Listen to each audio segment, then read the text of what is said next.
tema que vamos a ver ahora. Raíces de ecuaciones. Y la vamos a grabar la clase también.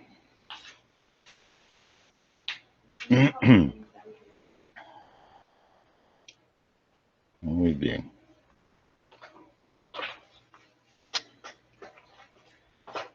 Vamos a abrirlo acá.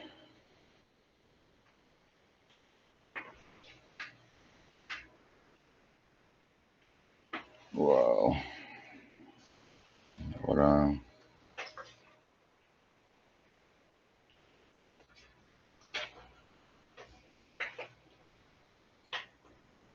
Perfecto. Ahí estamos.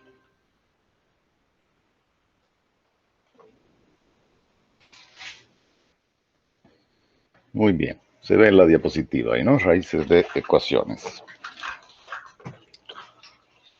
Ok, estoy con un micrófono nuevo, así que si es que hay alguna dificultad en escucharme, me avisen ahí para que yo lo cambie por otro.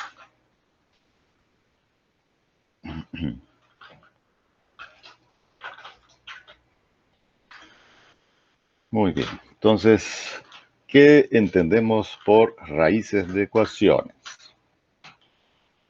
Entonces vamos a ver las dos opciones que tenemos para entender las raíces de ecuaciones. Vamos a darle el ingreso a uno de sus compañeros ahí.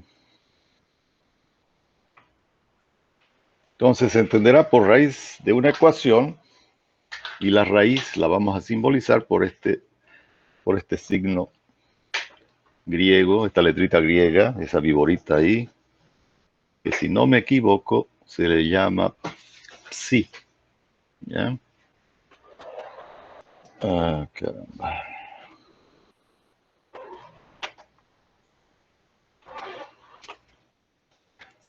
Ok, entonces esa letrita representa el valor exacto de la raíz, que es al cual nosotros vamos a intentar llegar, ¿no es cierto?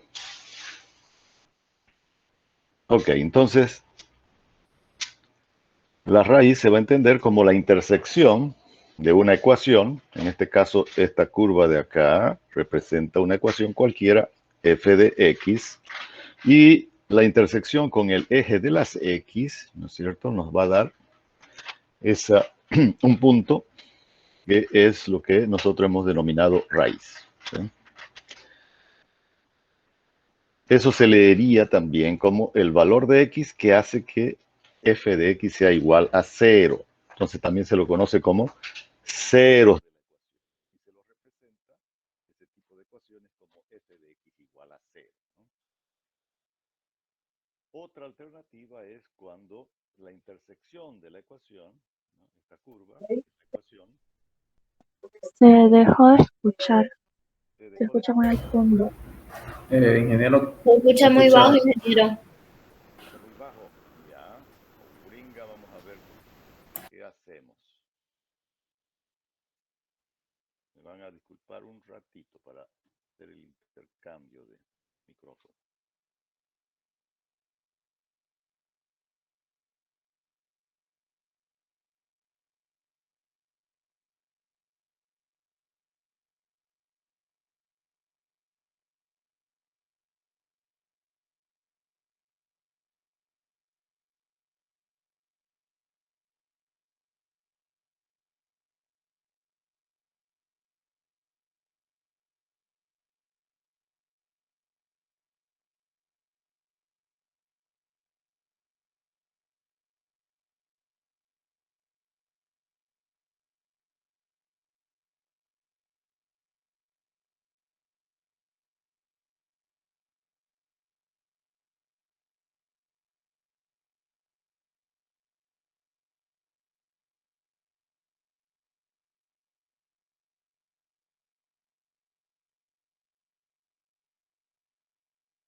Ok. Ahora me confirman si me están escuchando mejor. Ya se escucha. Ingeniero. Ya, ok, gracias. Perfecto. Entonces estábamos hablando de las dos situaciones que nosotros vamos a interpretar como raíces de una ecuación. Entonces, cuando la intersección se hace con el eje de las X, esa raíz va a ser los ceros de la ecuación, es decir, f de x igual a 0. Y cuando la intersección se produce con un eje horizontal paralelo al eje de las X, ¿no es cierto? Esa intersección se va a leer como el valor de X que hace que f de X sea igual a P, ¿no? Entonces, en este caso estamos buscando un valor de X tal que f de X va a tener el valor de P, ¿sí? Entonces, son las dos situaciones en las cuales nosotros nos podemos encontrar en algún problema de cálculo de raíces de ecuación. En las dos posibles situaciones, f de x igual a 0 o f de x igual a p. En cada problema que nosotros planteemos, siempre va a ser importante definir en cuál de estas dos situaciones nos encontramos, ¿ya? Ok.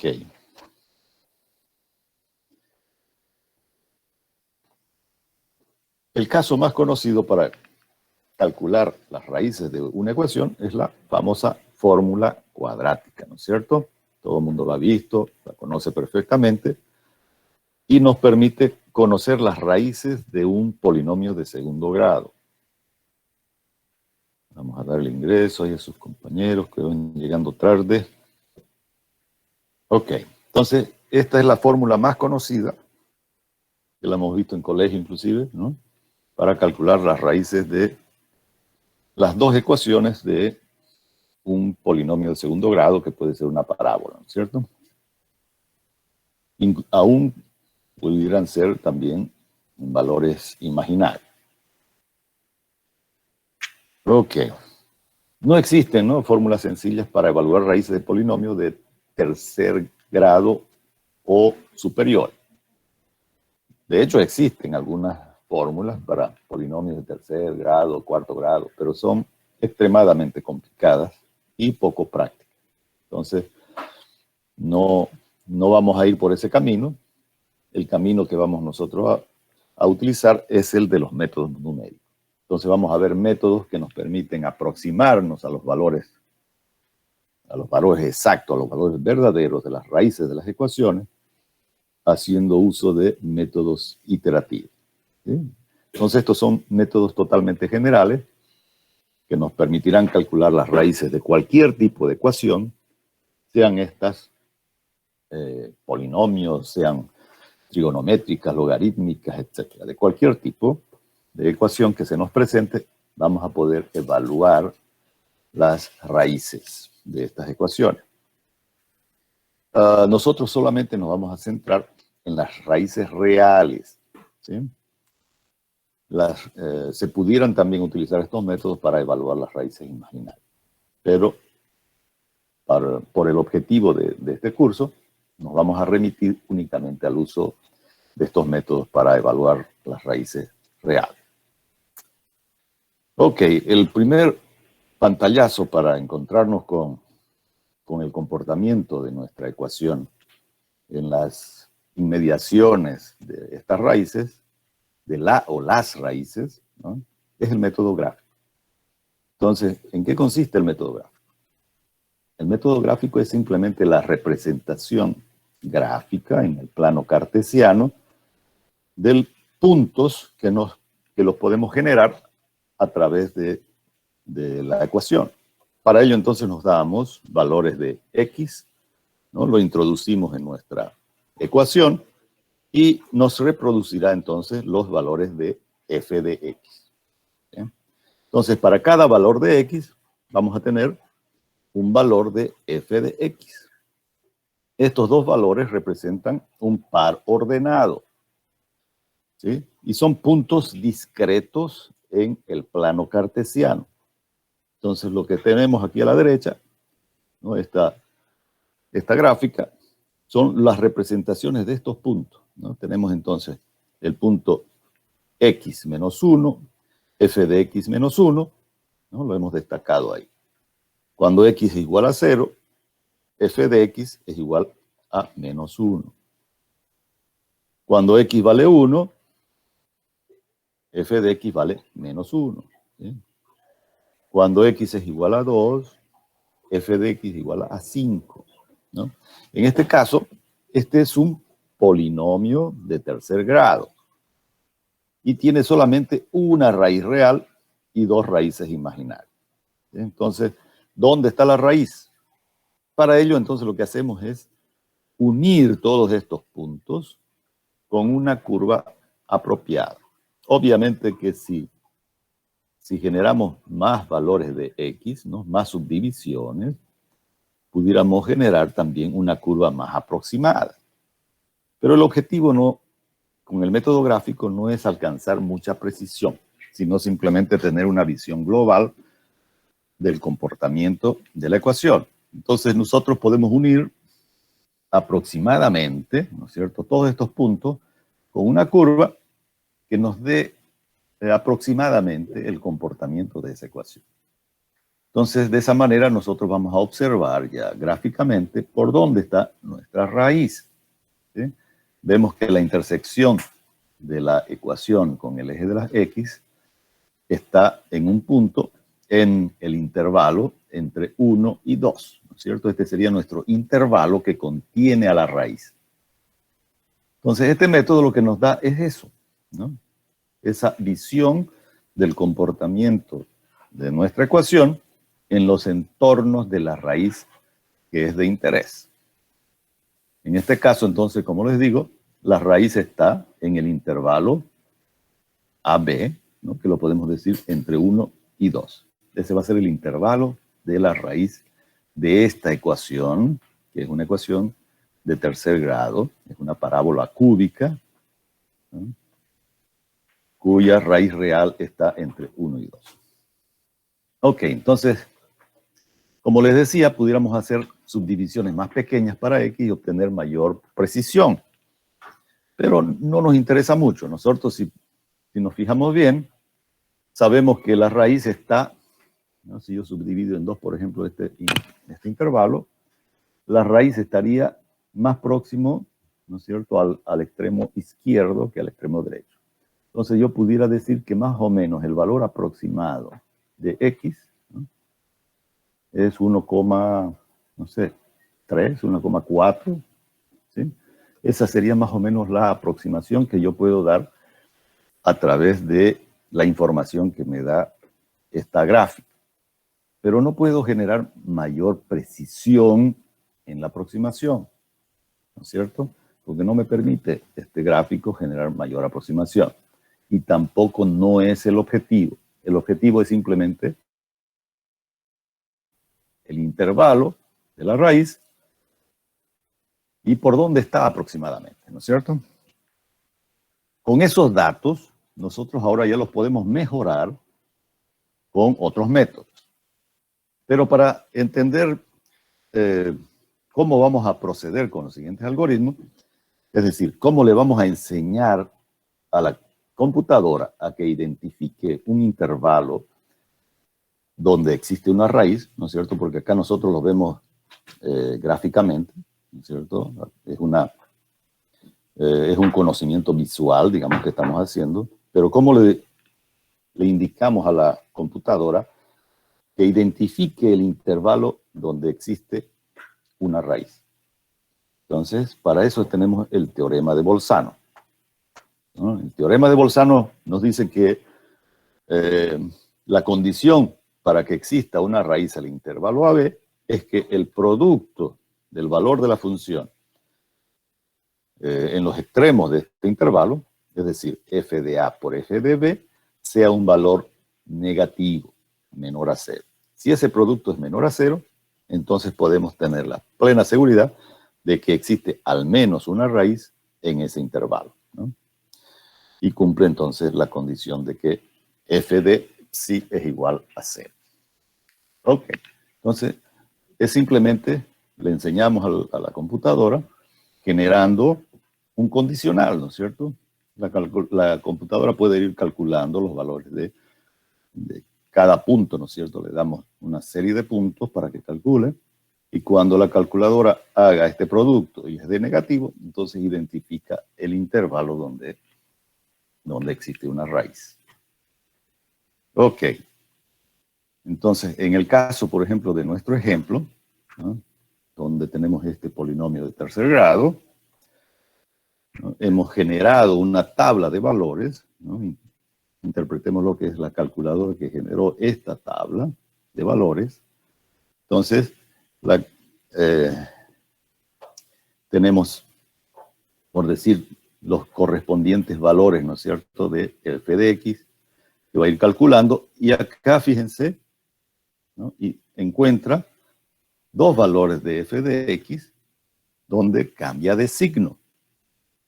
Entonces, en f de 1, da un valor negativo, ¿no es cierto? Tendríamos acá, si lo vemos gráficamente, este sería f de 1, que es igual a menos 1, ¿no es cierto? El punto que está acá, ¿no? Este es el menos 1. Y f de 2, ¿cierto? F de 2 sería este valor de acá, ¿no? F de 2, que vale 5. Entonces, al pasar de un punto al otro, hubo un cambio de signo, y por lo tanto, ya al hacer ese producto, nos va a dar un valor negativo, ¿no es cierto? Menos 1 por 5, menos 5. Por lo tanto, es un valor negativo, y nos indica entonces de que hay raíz en el intervalo entre 1 y 2, ¿no es cierto? Entonces acá el teorema de Bolzano nos va a dar ese aviso, ¿no es cierto? Entre 1 y 2 hay una raíz. ¿Por qué? Porque la función cambió de signo al pasar de 1 a 2. Y por lo tanto tuvo que haber intersectado al eje de las X en algún determinado punto. Ok, entonces básicamente el teorema de Bolzano nos indica eso, ¿eh? Entonces acá en nuestro ejemplo es lo que hemos hecho básicamente, ¿no? Calculamos el valor de la función en f de 1, valor negativo, f de 2, valor positivo. Entonces el signo menos por el signo más del 5, no nos interesa en sí el valor de la función, simplemente el signo, ¿no es cierto? Entonces el signo de f de 1 es menos 1. Entonces el signo es menos. F de 2 es más 5. El signo más. Entonces menos por más, menos. Si el producto es negativo, significa entonces que estamos por el lado negativo del eje de las Y, ¿no es cierto? De f de x. Por lo tanto es menor a 0. Y en ese caso nos está indicando de que hay raíz entre los valores de A y B. ¿Cuáles son los valores de A y B en este caso? 1 y 2.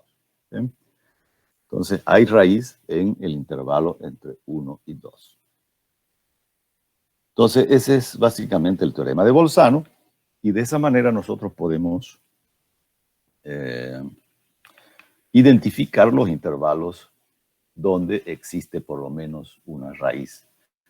Y como les había dicho al comienzo, solamente nosotros vamos a calcular las raíces reales de estas ecuaciones, ¿sí? Aunque los métodos que vamos a ver son métodos generales y nos permitirán evaluar cualquier tipo de raíz. Pero para este curso nos vamos a remitir solamente a las raíces reales. ¿Hasta ahí hay alguna pregunta? ¿Algo que no se hubiera entendido?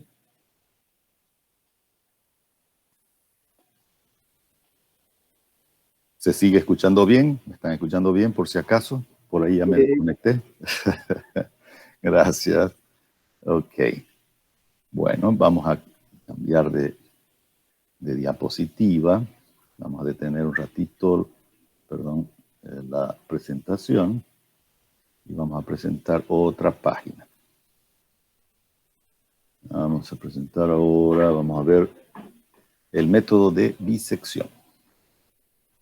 Ok, entonces con el método gráfico nosotros habíamos identificado, ¿no?, el intervalo de la raíz. pero no nos da mucha precisión, ¿no? El método gráfico es simplemente para ubicarnos, ¿no es cierto?, por dónde están las raíces, si es que hubiese más de una, y cuáles son los intervalos o el intervalo de la raíz de interés. Entonces, para mejorar la precisión, ahora vamos a ver el método de bisección.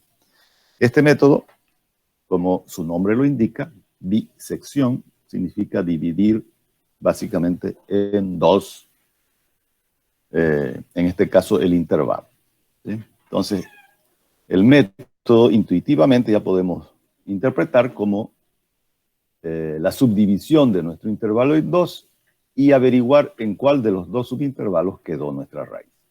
Entonces, como un dato necesario para iniciar este procedimiento, es que el intervalo que nosotros vamos a dar como dato inicial contenga una raíz, ¿no es cierto? Entonces, es una condición inicial de que el intervalo AB sea un intervalo cuyo producto de f de A por f de B sea menor a 0. Entonces, de esa manera, nunca nos vamos a salir, digamos, de un intervalo que contenga la raíz. Siempre la raíz va a estar o en el subintervalo de la izquierda o en el subintervalo de la derecha. Es un método, digamos, seguro para calcular las raíces de una ecuación. Ok, entonces decíamos que el método de bisección comienza subdividiendo el intervalo inicial en dos, ¿no es cierto? Entonces tenemos acá que calculamos el valor medio del subintervalo entre 1 y 2. Entonces, la media de 1 más 2 obviamente es 1,5. Por lo tanto, ya tenemos el valor de x. Para saber de qué lado quedó nuestra raíz, necesitamos conocer el valor de f de x1. Entonces calculamos el valor de f de x1. ¿Cómo lo hacemos el cálculo? Conocemos la función, ¿no es cierto? Conocemos f de x.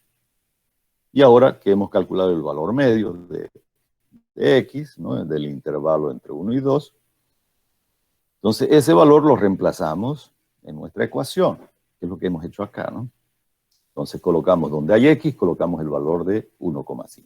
Entonces va a ser 1,5 al cubo, menos 1,5 menos 1, nos da un valor positivo de 0,875. Ok, entonces ahora ya conocemos dos valores de la función. Sabemos que f de A, ¿no?, en este caso sabíamos que f de A es un valor negativo, ¿no?, menos 1. Y f de B es un valor positivo, igual a 5. Entonces acá tenemos ahora f de x, ¿no? Este sería nuestro f de x. Entonces yo puedo hacer el producto para verificar si la raíz quedó en el subintervalo de la izquierda. Entonces, el subintervalo de la izquierda va a ser, ¿cuál sería? Si tenemos nuestro intervalo, vamos a ponerlo de esa manera gráfica. Acá tendríamos 1 y acá 2. Y acá calculamos el valor medio, ¿no es cierto? 1,5. Entonces tenemos dos subintervalos. ¿En cuál de estos dos subintervalos quedó nuestra raíz? Entonces, verificamos primero en el subintervalo de la izquierda, ¿no es cierto? Para ello, entonces, hacemos el cálculo, ¿no? F de A por F de X1. Entonces, ¿cuánto valía F de A? Un valor negativo, ¿no? Entonces va a ser menos. ¿Y cuánto vale ahora F de X? ¿No? Un valor positivo. Entonces, menos por más, menos, ¿no es cierto? Si es menos, es menor a 0. Y si es menor a 0, el teorema de Bolzano dice que la raíz está entre A y X1. ¿Sí? Entonces, el nuevo intervalo va a ser este subintervalo de la izquierda, que está entre 1 y 1,5. ¿Sí? Acá le vamos a poner punto y coma para diferenciar del otro punto. ¿Sí? Entonces va a quedar entre 1 y 1,5, estaría nuestro nuevo subintervalo. Ok. Entonces, este nuevo subintervalo va a ser el punto de partida nuevamente para la siguiente aproximación, ¿no? Esta sería nuestra primera aproximación. Y ahora, este nuevo subintervalo va a ser el punto de partida para nuestra siguiente aproximación. Ok, en esta diapositiva vamos a ver lo que hemos hecho aquí. Acá está bien organizadito, ¿no? Entonces, tenemos en la parte gráfica, ¿no? En la parte gráfica lo que yo dibujé aquí está más bonito, ¿no? Se ve entonces claramente, tenemos el recorrido de nuestra ecuación, esa curva en rojo es nuestra f de x, ¿no es cierto? Esta de acá sería nuestra f de x.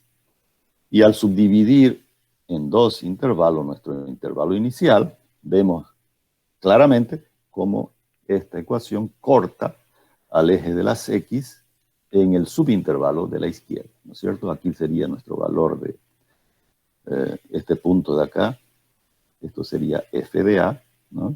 Y ese punto estaría en f de 1, que es igual a 1, ¿no? Y en 2, obviamente, acá hemos hecho en el punto medio, ¿no es cierto?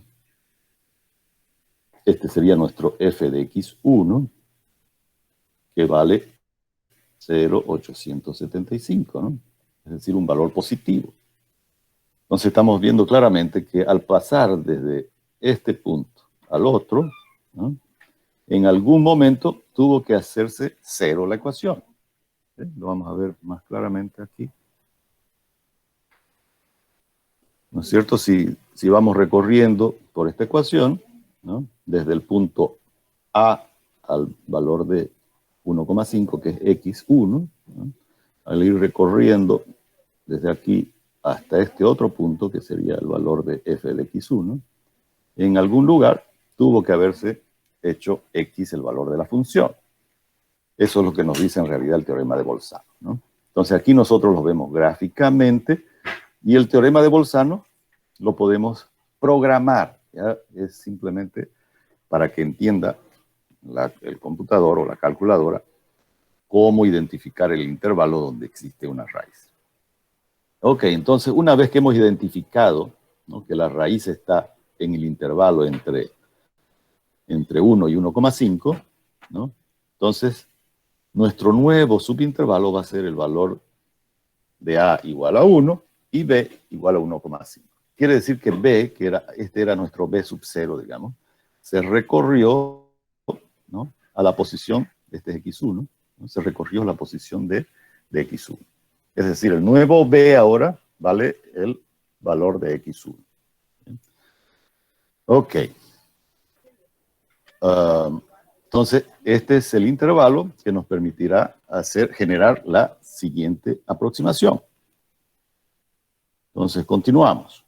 Entonces, ahora partimos de este intervalo, ¿no?, y generamos nuevamente una subdivisión, ¿no? Disectamos el intervalo, calculamos el valor medio, ¿no es cierto? La media entre 1 y 1,5 va a ser 1,25. Nuevamente ese valor lo llevamos a nuestra ecuación, ¿no?, que va a ser x al cubo menos x menos 1, ¿cierto? Lo reemplazamos por el valor de 1,25, ahora que vale x. Entonces va a ser 1,25 al cubo menos 1,25 menos 1. Y ese valor nos va a dar el valor que tenemos indicado acá, ¿no? 0,29, 68, 75, con un valor negativo, ¿no? Entonces ahora f de x es un valor negativo. De manera que si yo nuevamente lo comparo, el valor de f de x con el extremo izquierdo del intervalo, es decir, hago f de a por f de x2, ¿cuál va a ser el producto? F de a sigue siendo negativo, ¿no es cierto? Menos 1. Y f de x2 ahora también es un valor negativo, ¿no?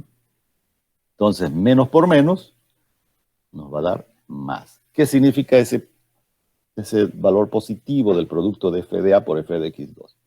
Significa que no hay raíz en el intervalo entre 1 y 1,25, ¿no?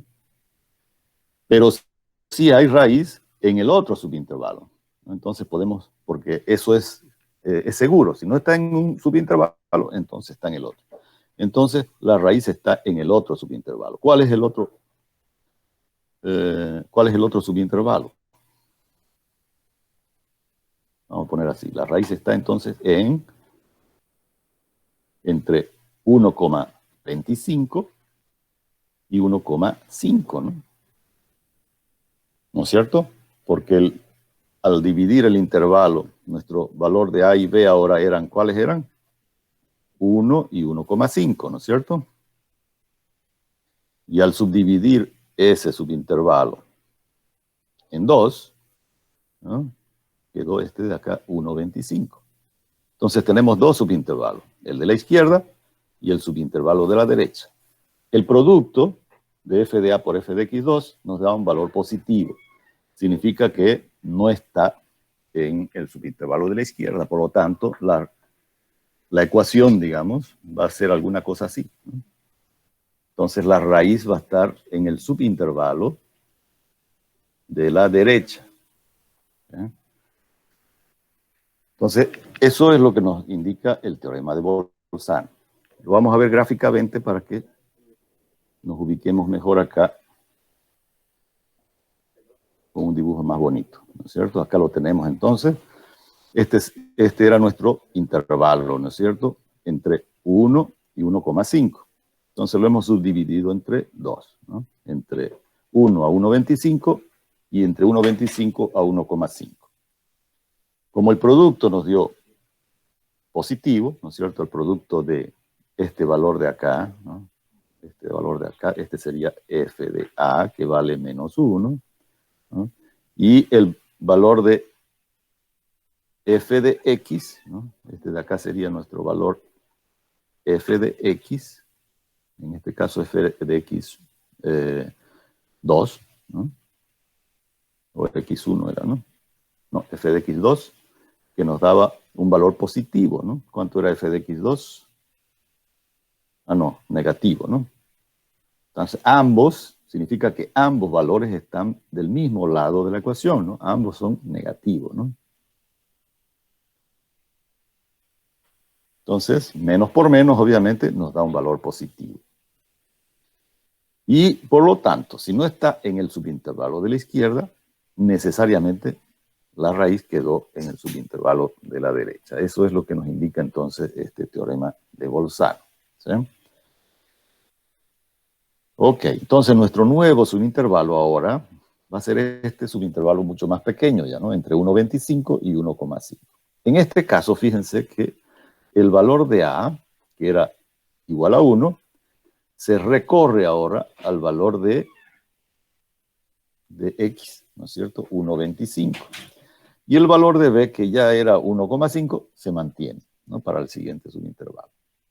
Entonces tenemos este nuevo subintervalo y volvemos a hacer exactamente lo mismo que hicimos en los pasos anteriores. Entonces, con ese nuevo subintervalo hacemos nuestra tercera aproximación, calculamos nuevamente el valor medio de este nuevo subintervalo, el valor de f de x en ese subintervalo, y con ese valor de f de x verificamos de qué lado quedó nuestra raíz. Aquí al lado derecho vemos gráficamente, y al lado izquierdo lo hacemos en análisis utilizando el teorema de Bolzano, ¿no? Entonces, el teorema de Bolzano nos dice que el producto de f de A por f de x, ¿no?, es un valor negativo. Por lo tanto, la raíz está entre 1,25 y 1,5, que es el nuevo intervalo ahora para la siguiente aproximación y así sucesivamente, ¿no? ¿Hasta cuándo vamos a continuar haciendo este procedimiento? Eso ya lo define el usuario, el que quiere calcular la raíz, ¿no es cierto? Ese nos dice, yo quiero que el resultado tenga un error relativo aproximado de 0,05, ¿no es cierto? Que es menor a una cierta tolerancia. Esa tolerancia ya sabemos que está en función del número de cifras significativas. Entonces yo puedo dar, ¿no?, hasta que el valor absoluto del error aproximado sea menor a 0,05%, digamos. Esta de acá es nuestra tolerancia, ¿no es cierto? Es YS. Y la tolerancia, hemos visto que es una formulita, ¿no? Es 0,5 por 10 a la 2 menos n. N viene a ser el número de cifras significativas que voy a utilizar para el error. Ahora, si me dice que esa tolerancia sea igual a 0,05%, ¿cuánto vale n entonces? ¿No? ¿Cuánto vale n? Para que este número 0,5 se convierta en 0,05, quiere decir que 10 a la 2 menos n tiene que ser igual a menos 1, ¿no es cierto? Para que aparezca un 0 antes del 5. Perdón, en el numerador tiene que estar, ¿no? 2 menos n, ¿no? El exponente, perdón.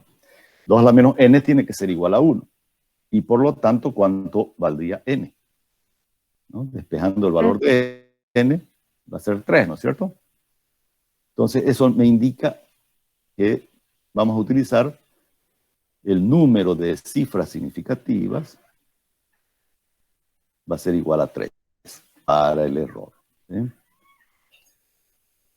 Entonces, la tolerancia nos va a indicar hasta dónde vamos a generar iteraciones. ¿Sí? Y es lo que hemos hecho aquí en la siguiente diapositiva. Vamos a ver. ¿No? Acá ya hemos resuelto el problema utilizando el algoritmo del método de bisección. Entonces, ¿qué es el algoritmo? El algoritmo es simplemente la receta, digamos, ¿no? del procedimiento, cómo vamos a ejecutar el método de bisección. Entonces, inicialmente, le decimos cuáles son los datos necesarios para iniciar el método de bisección.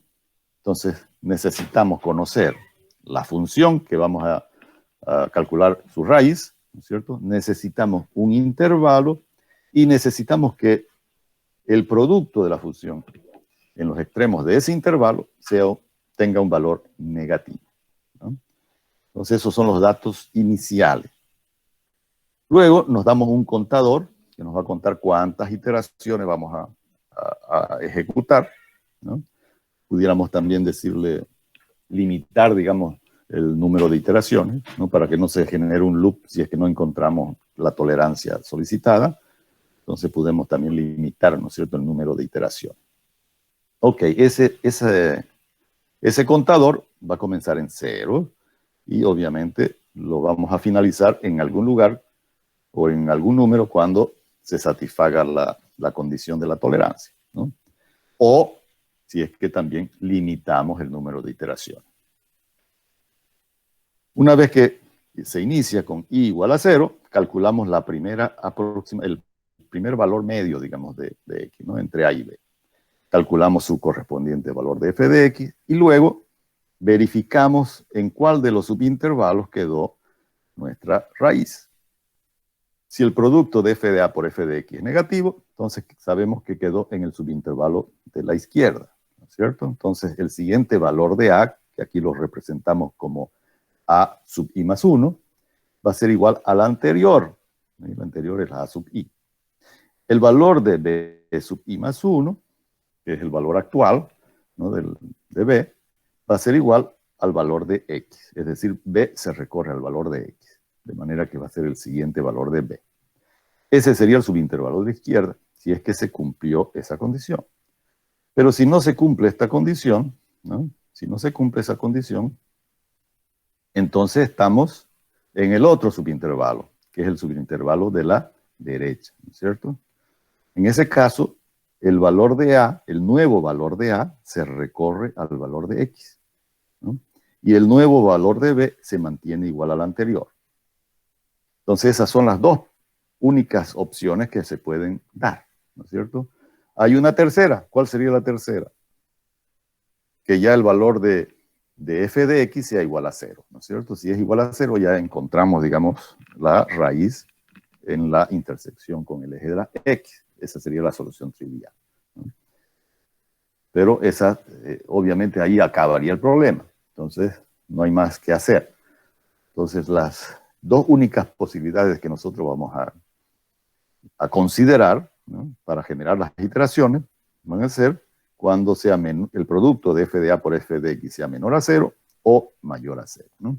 Entonces, si es menor a 0, ya sabemos qué valores va a adoptar a y b, lo mismo que si es mayor a 0. Entonces, este es el algoritmo, ¿no es cierto? Esta es la receta. Y aquí está el problema anterior que estábamos calculando, la raíz de esta ecuación, ¿no? En este caso ya nos hemos dado un tope, ¿no es cierto? Nos estamos diciendo que E sub A, ¿no? El valor absoluto del error aproximado, sea menor a 0,05. Ok. Como acá son puros valores de X que vamos a evaluar, ¿no es cierto? Para el error, ¿cómo haríamos el cálculo, digamos, para I igual a 0? Y acá ya lo he hecho yo en una planilla de Excel y directamente lo hemos hecho el cálculo, ¿no? Entonces, para I igual a 0, calculamos el X1, que va a ser igual al A sub 0 más el B sub 0 sobre 2, ¿no? Que es el valor medio entre 1 y 2, ¿no? Entonces, X1, la media de entre 1 y 2 va a ser 1,5, ¿no es cierto? Este valor, ¿no? Este sería el valor de A, el valor de B, y es el valor medio entre A y B. Luego, ese valor lo incorporamos a nuestra ecuación, que va a ser entonces X1 al cubo menos X1 menos 1, que es nuestro f de X, ¿no? Entonces, calculamos ese valor en X1 y nos da 0,875, que es este valor de acá, ¿no es cierto? Y ahora hacemos el producto, ¿no es cierto?, de A, f de A sub 0 en este caso, ¿no? El valor inicial por f de X1. Y ese producto, como f de A es negativo y f de X es positivo, el producto nos da entonces menor a 0, ¿no? Menos por más, menos. Si es negativo, ¿no? Estamos en qué?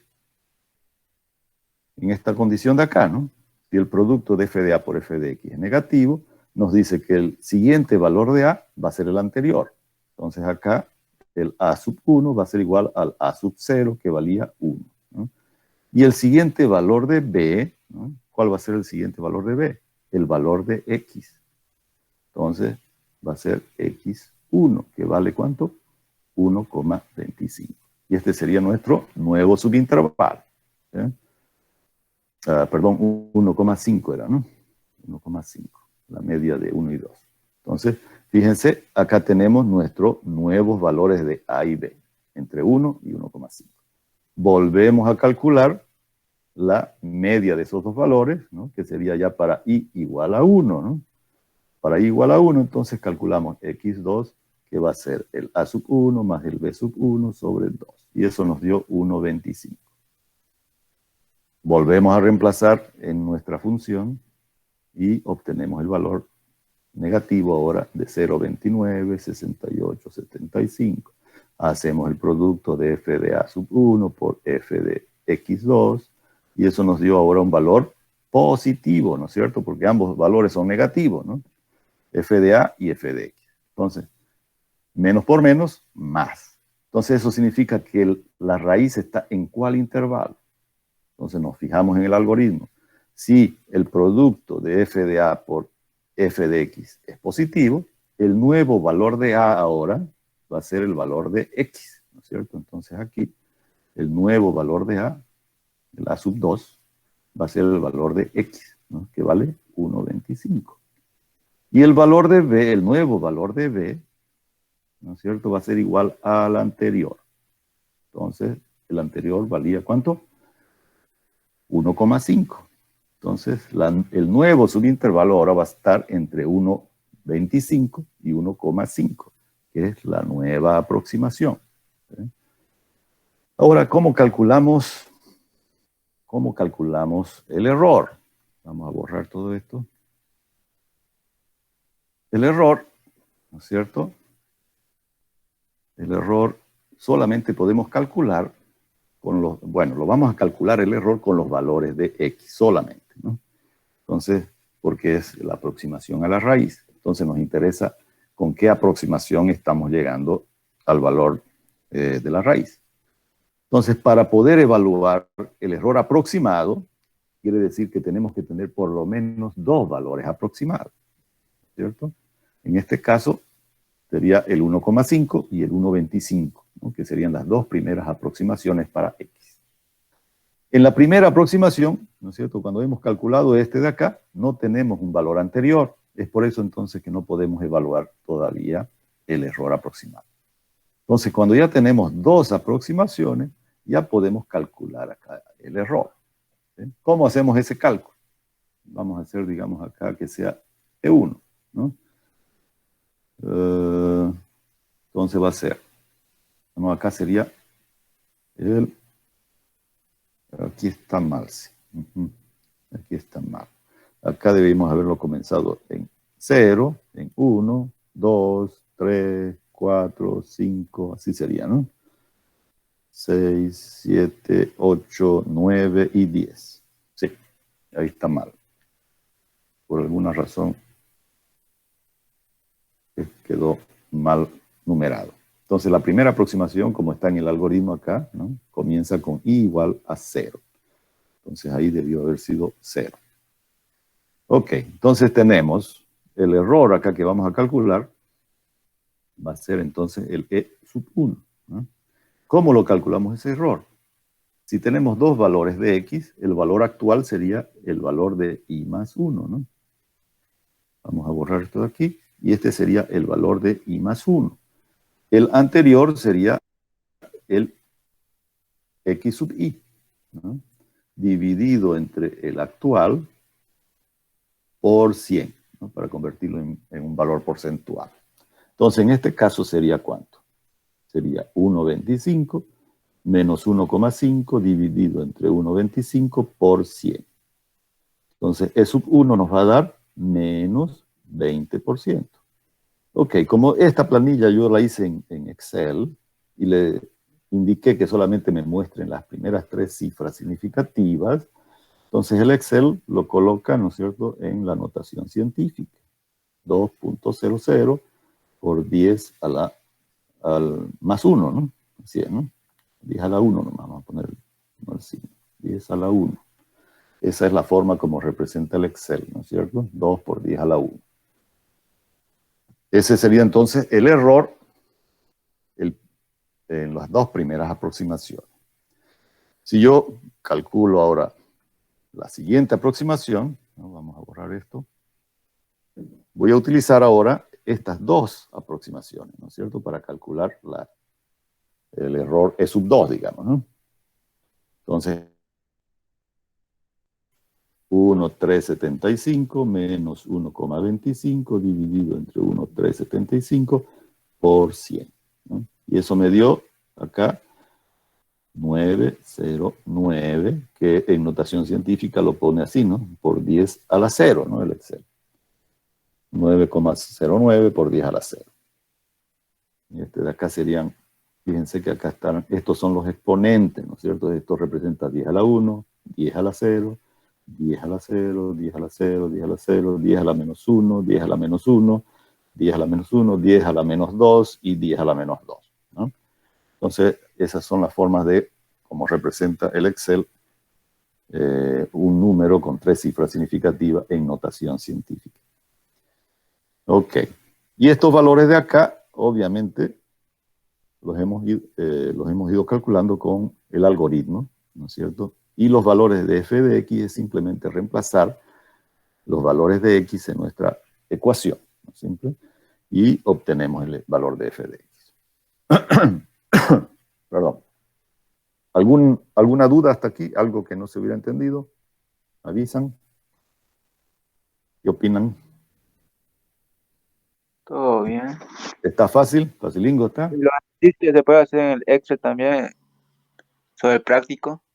Claro, se puede hacer en el Excel, se puede hacer en MATLAB, se puede hacer qué sé yo, pueden hacer ustedes su propio código ahí en C++ Builder, no sé, el mejor lenguaje que conozcan ustedes, ¿no es cierto? Pueden programarlo y hacerlo de esa manera. En el caso del práctico, sí, también lo pueden hacer ahí en el Excel, ¿no? Es súper organizado ahí, ¿no? Y van a trabajar un poco menos, no hay problema. La cosa es saber colocar bien, ¿no es cierto?, las ecuaciones en cada una de las columnas correspondientes, ¿no? De manera que yo pueda generar a partir de mis datos iniciales, ¿no es cierto?, a partir de estos valores iniciales, que yo pueda generar automáticamente, ¿no?, todas estas aproximaciones, ¿no? En el Excel se puede hacer, ¿sí?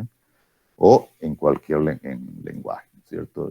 El MATLAB obviamente es adecuado porque el MATLAB ya es un lenguaje, o perdón, es un programa de métodos numéricos, ¿no? Y su lenguaje es bien simple, bien parecido, digamos, a cualquier lenguaje de alto nivel que ustedes ya conocen. Entonces es bien facilito programar también el MATLAB.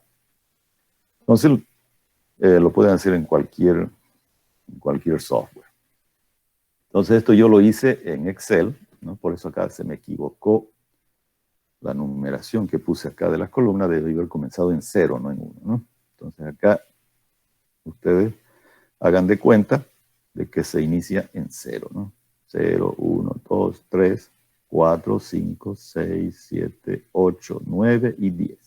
Entonces, en la 10ª iteración, recién, acá nuestro error, este sería nuestro error aproximado, ¿no es cierto? Que vale menos 369 por 10 a la menos 2. O lo podemos poner sin notación, sin el exponente, ¿no es cierto? Podemos poner así simplemente 0, 3, 6, 9, ¿no? Ya este número en valor absoluto, ¿no es cierto? En valor absoluto va a ser sin el signo ya, ¿no? Va a ser 0,0369. Y eso ya es menor a la condición que habíamos puesto al inicio, ¿no? De 0,05%. Entonces ahí terminó, se detiene, digamos, el algoritmo. Ahí tenemos entonces cuál va a ser el resultado, digamos, de este ejercicio. El resultado es que hemos obtenido el valor aproximado de nuestra raíz, que está en 1,324707031, con un error de 0,0369, ¿no? Ese es el error aproximado. ¿Sí? Si nosotros queremos mejorar esa precisión, es simplemente continuar, ¿no? Haciendo más iteraciones y el error va a ir disminuyendo a medida que vamos generando más iteraciones, ¿cierto? Si ustedes se fijan, comenzamos con un error de 20% y a medida que hemos ido generando más iteraciones, ese error se hizo casi 0 ya, ¿no? Entonces va disminuyendo. La ventaja de este método es que siempre vamos a tener una disminución del error aproximado a medida que incrementamos las iteraciones, ¿sí? Eso es seguro. No hay forma de que aumente el error, no. Siempre va a ir disminuyendo, ¿sí? Estos métodos que hemos comenzado a ver, este método en particular es un método cerrado o método de intervalo que se llama. Estos métodos de intervalo tienen esa característica, que siempre son convergentes, ¿no? Son métodos convergentes hacia la solución, ¿sí? Vamos a ver después otros métodos que no siempre son convergentes, pueden haber que sean algunos divergentes. En el caso de que sean divergentes, entonces no podemos continuar por ese método y tendríamos que buscar un método que sea seguro, de convergencia seguro, como por ejemplo el método de disección. La deficiencia, digamos, de este método también la podemos observar, ¿no? Que va aumentando o vamos mejorando el error lentamente, ¿no es cierto? Va disminuyendo, si ustedes se fijan, casi disminuye linealmente, ¿no? El primer error era, lo vamos a hacer en valor absoluto, era 20%, ¿no? El segundo error es 9,09%, el tercer error es 4,76%, y si ustedes se fijan, van disminuyendo casi a las mitades, ¿no es cierto? La mitad de 20 es 10, ¿no? 9,09 aproximadamente. La mitad de 9, 4,5. 4,76, digamos, aproximadamente. Entonces tiene un comportamiento casi lineal, ¿sí? Entonces, su convergencia es un poco lenta. Después vamos a ver otros métodos que van a mejorar un poco el comportamiento, ¿no es cierto?, de la velocidad de acercamiento a nuestra raíz. ¿Alguna pregunta hasta aquí? ¿Algo que necesiten aclarar? Me dicen. Parece que no hay ninguna pregunta, o todo se entendió bien o no se entendió nada. Espero que todo el mundo hubiera entendido bien. Perfecto, vamos a detener ya la grabación. Y si no hay preguntas, vamos a acabar la clase. Desearles que tengan un muy buen fin de semana y nos vemos el próximo martes. Si no hay pregunta, entonces hasta aquí llegamos. Chau, chau para todos. Hasta luego. Chau, chau, que Nos les vaya vemos. muy bien. Hasta Chau, luego, chau. ingeniero, gracias. Hasta luego, ingeniero. Chao.